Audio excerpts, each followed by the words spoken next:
Hey guys, it's Sandeep from RevAtlas and welcome to yet another camera comparison featuring the Realme XT smartphone. So this is a 64 megapixel camera phone and we're going to be pitting it against a new competitor today, and this here is the Nikon D850 DSLR.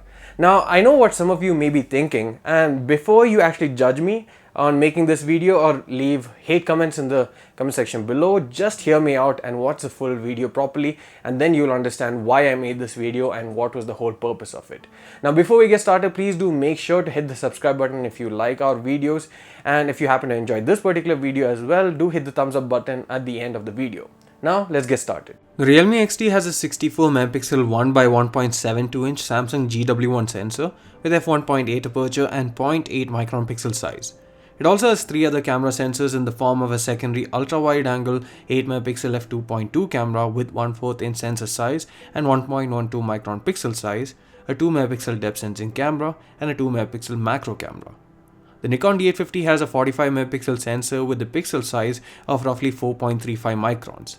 The sensor on the D850 captures in 3:2 aspect ratio by default compared to a 4:3 aspect ratio on the XT. We chose the Nikon 14-24mm f2.8 lens for this test and shot it always at 24mm at f2.8. This is the closest we could get to the actual focal length of the XT, but it's still a bit wider. Nonetheless, for comparison's sake, this should be good enough. You'll notice that the D850 has much better auto white balancing compared to the Realme XT, which also tends to saturate the colors more.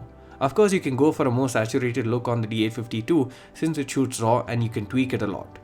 Despite having larger pixel count, the sharpness and detail on the XT are still nowhere as close to a D850, as the D850 pixels are so much bigger, which also helps it in low light, which we shall discuss later. The depth of field is also much shallower on the D850 despite what the smaller f2.8 aperture might suggest.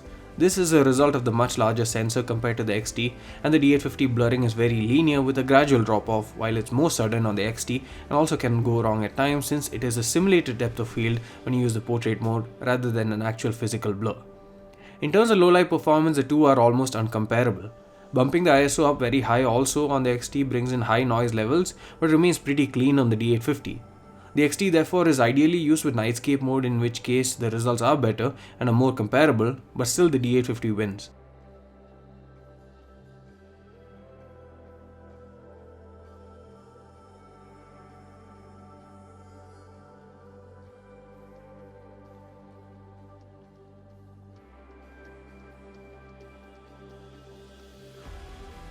Now before we wrap up, I want to share a short story that will kind of explain the thought process behind such a video.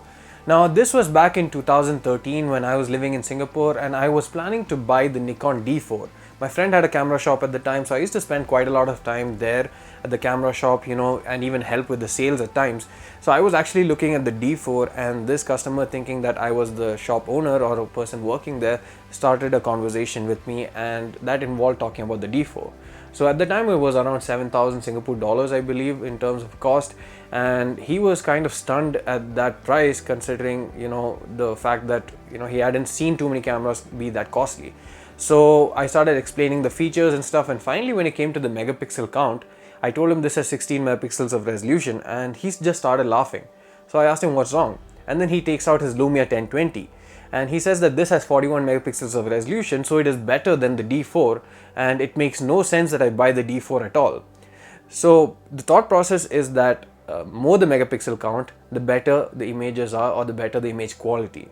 Now this is something that manufacturers, brands such as Nokia, Samsung, all these had done back in the day, and they kind of brainwash customers into believing that this is actually true and this is how it works.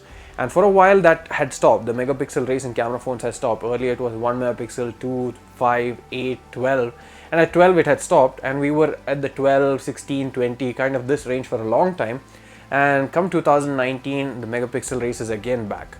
We had 48 megapixel cameras, now 64 is coming and 108 is coming. Of course you do get better detail and sharpness, but there are various other parameters that decide the image quality on a camera or a camera phone for that matter, and this video is just to explain that despite having more megapixels or pixel count, it does not necessarily mean that the image quality is better.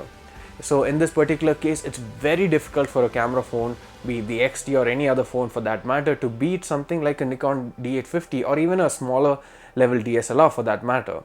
And if you look at even our previous video where we compare the XT to the Lumia 1020, the Lumia 1020 being a flagship phone from 2013, that had a 41 megapixel sensor, but the sensor is larger, it has larger pixel size, all these factors, and that gives much better image quality even now.